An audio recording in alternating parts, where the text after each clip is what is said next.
All right, all right. You guys hear me okay? Good, good. All right, well, welcome to 155. Welcome to 155. My name is Brandon Keller. If this is your first time here, or maybe you've been coming for a year, you still don't know who I am. My name is Brandon Keller. I am the youth director here.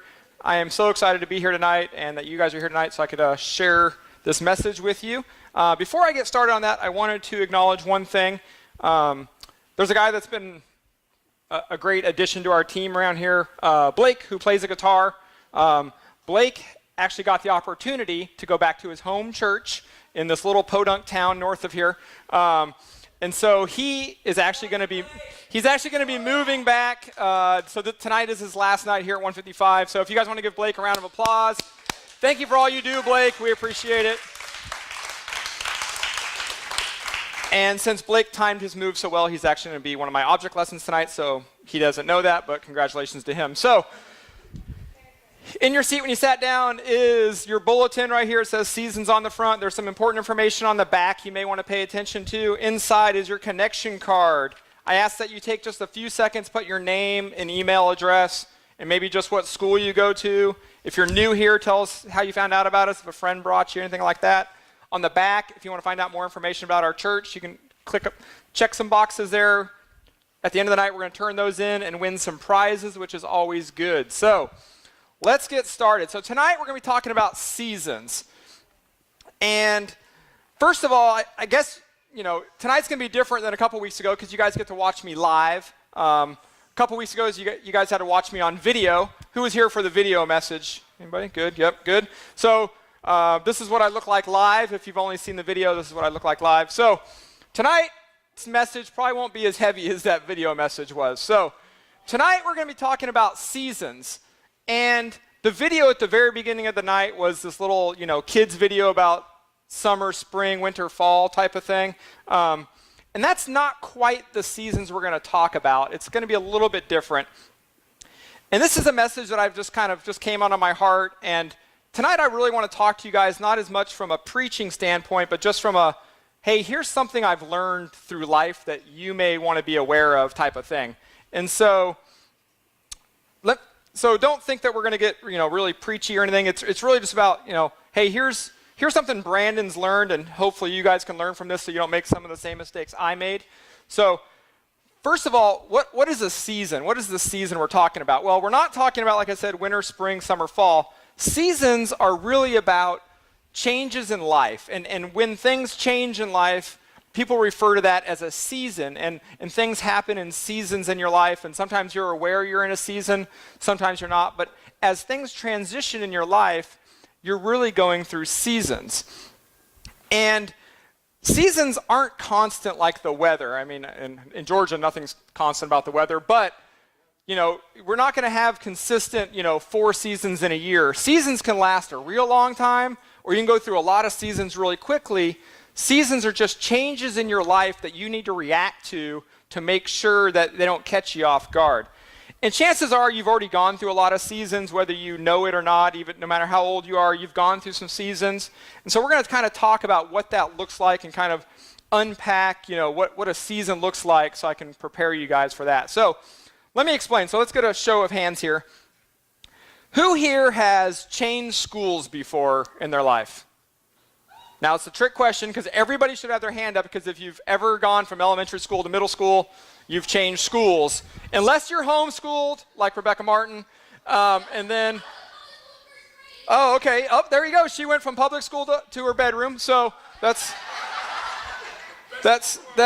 public. So now she's made one change in school. So, all right. So everybody's done some change in school, right? How about anybody that's had to move because maybe their parents' job relocated or something? Yep. Okay. So lots of people have moved. Good. How about somebody that had an older sibling that's maybe moved out of the house? Anybody had an older sibling that's moved out of the house? Yep. So that's a big change, right? That's a change in your life. Whether you think it's a good change or a bad change, it's a change. How about maybe people, has anybody had a change in your social circle at school? Like the people you hang out with, that social circle has really changed. That changes, right? It's It's always evolving. It can change year to year. It can change semester to semester. It just changes. So, okay, I'm going to ask a couple more questions, and I don't need your guys' hands on these ones. You can just keep them to yourself. But chances are there's some people here, because statistics show a lot of you probably have parents that have been divorced. That's a season of change. Some of you may have parents that have now remarried, and now you have new siblings or new stepmoms and stepdads.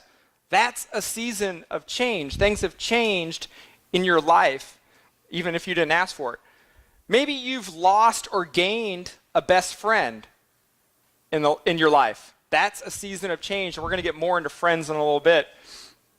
Maybe you finally made the team at school, the soccer team, the football team, the tennis team, the band, whatever it is. You finally made that. That's a change.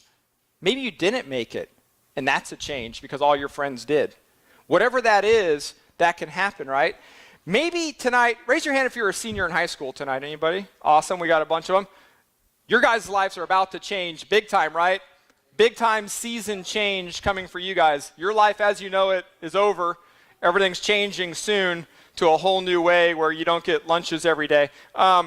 So things are going to change. So tonight I want to teach you really two things. And the first one is how to identify that you're in a change or in a season and what that change in season looks like.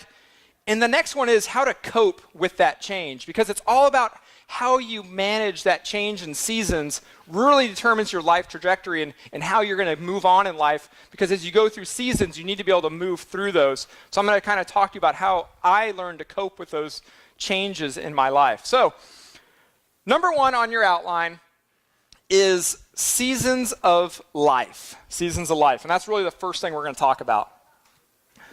So roughly 100 years ago in 1965, this band put out this, you guys get that? Yeah. This band put out this song. It was a number one song. The band's name was The Byrds, and they put out this song called Turn, Turn, Turn. Total hippie song. It was awesome. I'm sure they had flowers in their hair, dancing and stuff. So they put out this song, and the funny part about that song, Turn, Turn, Turn, is that it actually is pulled from Ecclesiastes 3. Is pretty much all the words in it is all from Ecclesiastes 3. So we're going to kind of read through Ecclesiastes 3, and we'll kind of go through some of that. And you saw some of it in the opening video. But Ecclesiastes 3, 1 through 8 says this: there is a time for everything and a season for every activity under the heavens. A time to be born, a time to die. Nobody's looking forward to that. A time to plant, a time to uproot, a time to kill, a time to heal, a time to tear down, and a time to build, a time to weep, and a time to laugh, a time to mourn, and a time to dance, a time to scatter stones, and a time to gather them, a time to embrace, and a time to refrain from embracing, a time to search, and a time to give up, a time to keep, and a time to throw away, a time to tear, and a time to mend, a time to be silent, this is that time, and a time to speak, a time to love, and a time to hate, a time for war, and a time for peace. Funny, this sounds a lot like something they'd say in the 70s, right? But this is from the Bible. A time for war, a time for peace. Things are going to happen in your life, and there's going to be changes, just like it says in Ecclesiastes. Things that maybe you think it's time, to heal, but maybe it's not quite time to heal yet. Maybe you're not quite to that transition yet because you're going through seasons in your life. They're going to look like all these different changes. And now here's the thing I've learned about seasons. And if you're not paying attention, you might want to lean in because this is important. Once you go through a season, you can't go back. There's no going back to how that season was. Things change once that season changes, and you can't ever get that old season back. Things are going to be changed. Blake and Rachel are about to move away. If a year from now Blake decides he doesn't like it and he decides to move back and maybe he gets a job here again, he may be in the same situation, but life has changed. He doesn't get back exactly what he had because things have moved on. Once you move from middle school to high school, things change. Things are never like they were in middle school, ever again. When you graduate high school, things are never like they were in high school again. No matter how much you hated or loved it, things are never the same again. So you can't go back to those seasons.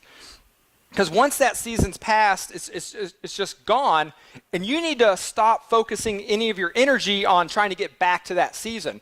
Some of us kind of live in the past of, their glory days, and I'll look at the older group around the back of the room especially, right? We all look back, and it's like, wow, I was so great back then, or, who here's seen the movie Napoleon Dynamite? Yep. So Uncle Rico is obsessed with how good of a football player he is, and could have been in high school, right? That's the whole movie. All he talks about is what an awesome football player. In fact, he buys a time machine online so he could go back to like 1983 so he could be in high school again and throw the football and all that, and he's filming himself. It just ends up electrocuting him and Napoleon. But either way, that's all he's obsessed with. There's a sitcom that maybe you guys haven't seen because it's old, but I used to watch all the time called Married with Children. And Al Bundy in Married with Children, it was like almost a joke that in almost every single episode, he brought up how back in high school, he scored 4 touchdowns at one game at Polk High. And he brings it up in just about every episode. And it's just comical because that was like the highlight of his life. And everything he's doing in life, he's trying to get back to that day that he scored 4 touchdowns in one day. But his life will never be the same. That day is past. That season has passed. And so it doesn't work to try to hang on to those old seasons. You need to try to move through them and just keep moving along. So whether you appreciate the season you had or you're glad that season's over because it was full of hurt and pain, you have to realize that that season is over. So because sometimes it's a happy season and you wish you could go back, but sometimes it's a sad season, but it's hanging on. You feel like it's hanging on to you. You're not willing to let it go and move past it because you're letting that season kind of stick with you. That season's over. Move on to the next one and let that season go where it needs to be. All right, number 2 on your outline is kind of a subset of the first one, and this is seasons of friends. Seasons of friends. Let me tell you, you're going to gain and lose friends in your life. I'm like almost 42, like super old, and I can't even count how many friends I've gone through in my lifetime. Some that I remember very close, some that are far away. I've had a ton of best friends in my life that are no longer near me. You're going to go through friends in your life, and chances are a lot of you have, right? If you've made it to high school or even middle school, there's people that you thought were going to be your lifelong friends 2 years ago, and maybe now you barely speak, right? Some reason, seasons have changed, and you've just kind of moved, and whatever has happened. And what's weird about seasons of friends is that sometimes there can be a lot of hurt involved in when your friends change. And sometimes it's just, people going their separate ways. They move away, or you just kind of go a different way. You're on one team, they're on another as far as sports or something. You just kind of distance yourself. But sometimes it's like this dramatic break, right? It's this thing that kind of like sticks with you. Something bad happens, and things are just never going to be the same. And you're hurt because usually, with that friend, you've shared your dreams, your laughs, your aspirations, your tears, whatever. But something happens and one or both of you get hurt, and no matter what happens later, you can restore that friendship, but it'll never be the same again. No matter what happens, once that hurt and that break happens, you can try to restore that friendship, and you can restore it, but it'll never be that same season that it was. And I don't want you guys to get caught up in always thinking, if things were always just the way they were, if I just, me and so were friends again, things would be better. That's not what this is about. It's you can restore the friendship, but the season has changed. You're moving on. So all that friendship that you maybe thought you had so much weight in is really gone. You just need to move on. So, but once things change, you'll start to realize that seasons are there for a reason. And so what does the Bible say about friendship? First, Proverbs 2:26 on your outline and on the screen says, "The righteous choose their friends carefully."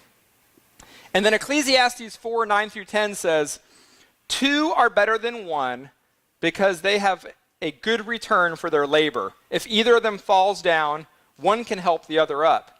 But pity anyone who falls and has no one to help them up. So first, Proverbs says, you need to pick your friends wisely, because you're going through life with those people, and if you pick the wrong people, things can get bad. So pick your friends wisely. The second one, Ecclesiastes 4:9-10 says, you need friends. You need somebody to help pick you up sometimes when you fall. You can't go through life isolating yourself, worrying about, I don't want to get hurt by anybody, so I'll just isolate myself. That's not going to work. You have to have friends. So don't think that. But here's the thing I've learned about friendships. God will put people in your life exactly when you need them, and then remove them again exactly when you don't need them. And it doesn't make sense sometimes. It hurts sometimes. It's weird. But God will deliver people into your life that's exactly who you needed at that time. And maybe it's a short season. Maybe it's a month or two. Maybe it's years. But then all of a sudden that person's gone. And later you'll realize, you know what? God just put that person there. That's who I needed at the time, but it's not who I needed. Maybe I've moved on past that. Maybe I've gone through that hurt. Maybe whatever it is. But God will put people in your life for seasons and then remove them later. So let me tell you my story about this, and why I kind of wanted to talk about this was 10 years ago, or 10 plus years ago now, my wife and I came to this church, Stockbridge Community Church, and I was an atheist at the time. I didn't crave a relationship with God. I didn't even believe in God, but my wife wanted to go to church and put our kids in church because they were little at the time, believe it or not, and so I said, okay, fine, I'll go to church. Well, my wife started working with this lady, and they got along really well. And then I met her husband, and he and I got along really well. And he worked in the sound booth downstairs. And I thought, well, that sounds fun. That's like, I don't really have to pay attention to the message. I can just play with buttons and stuff. So he taught me how to run sound and lights in the booth downstairs. And we became really good friends. And he spoke to me, and not really like in a preaching way, just kind of just talked about life and just showed life to me. And I realized that, he was kind of modeling what a Christian looks like, and it was totally different than what I ever thought before. I thought I had this perception of what Christians look like, and he did not look like that at all, and he was funny and all that stuff. And I said, well, that's cool. And so he and I became good friends, and a few months later, I gave my life to Christ, and I still think back that he's probably the guy that really kind of led me to Christ, because everything he taught me about and influenced me, he kind of led me that way. And so for years we were friends, and we hung out together, and I was friends with him, and my wife was friends with his wife, and so we'd spend time on the weekends together. So we spent, probably 30, 40 hours a week, it seemed like, together sometimes, because we were here at church and doing events and meeting at each other's houses and just all that stuff.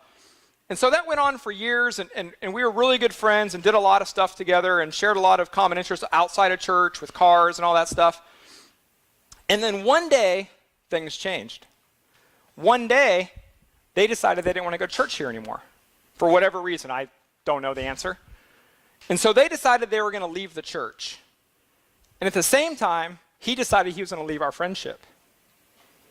And I'm standing there going, wait, you can't leave, we're friends.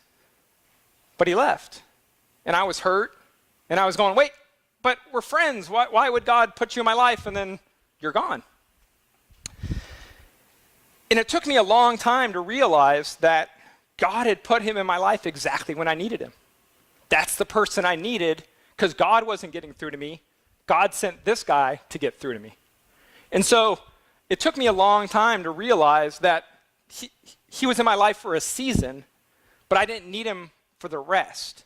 And so sometimes you can try to hang on too long, and I did. I kept reaching out to him and just denied. But eventually I realized that, you know what? I don't need him. I can do fine without him in my life. And I think this is where I learned is that number 3 on your outline is all seasons with God. And what I realized is that God was with me through all those seasons. He was with me when I was friends with that guy.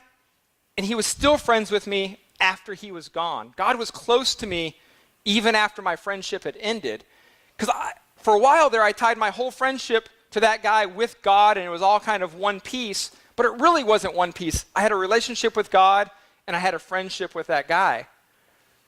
And so sometimes you just have to hold on to what you have, and God is that thing you have to hold on to. And luckily, I was rooted enough in my faith that I realized that, I didn't need that friendship. I just needed God, and God was the constant that I needed, because God was still with me. Even though the friendship was over and I was hurt, God was still with me.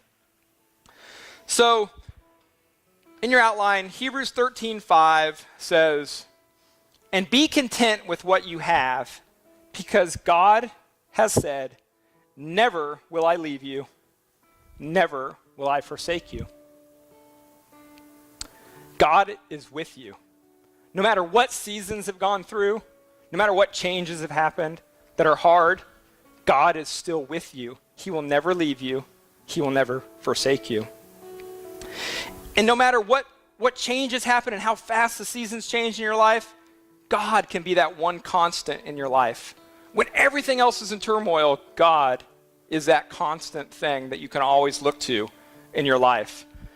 And if you get that mixed up, if you think that you can count on a friend or count on a situation or a job or a school in your life and put that above God, you're going to be sorely disappointed someday, because eventually that thing's going to fail, and you're going to realize it was God you needed all along. God was that constant that you needed in your life. Philippians 4:13 says, "I can do all this through him who gives me strength." Everything you need to do, he can give you the strength to do. And this is why it's so important for you to have a relationship with God. He's the one constant in your life that will never change. He's the one thing that will always be there no matter what happens. God never changes, even when friendships do, life situations do, families change, all that stuff changes. God never changes. He's the constant. So I encourage you, maybe if you don't have a relationship with Christ, tonight's the night you need to nail that down, because you're going to go through some junk in your life. You're going to go through seasons of junk in your life. Some are going to be great, some not so great. But if you have God in your life, you'll have that constant thing that you need to stay firm all through your life. So if you don't have that, tonight's the night you can do that. All you have to say is, to yourself, God, I realize I need you in my life. I mess up. I'm a sinner.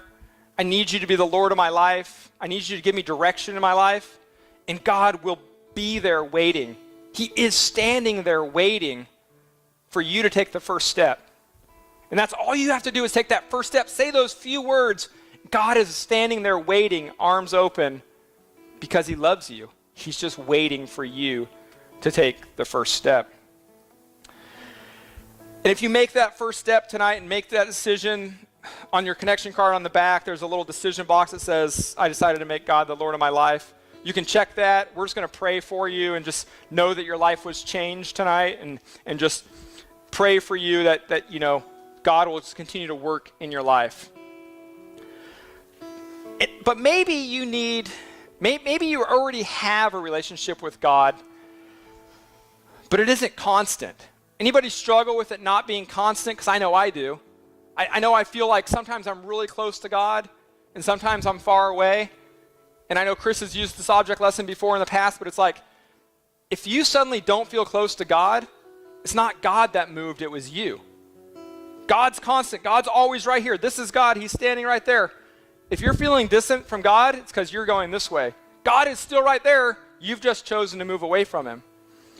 So if you're feeling like life's kind of turmoil, you're going through some seasons, you need to get that constant relationship with God so that you will have that rock, that constant thing in your life. When friendships and relationships and life changes and seasons change, you'll have that in your life.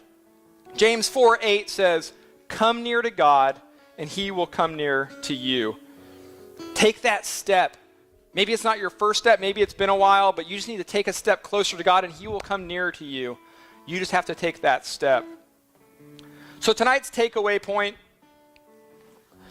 is focus on God through the seasons.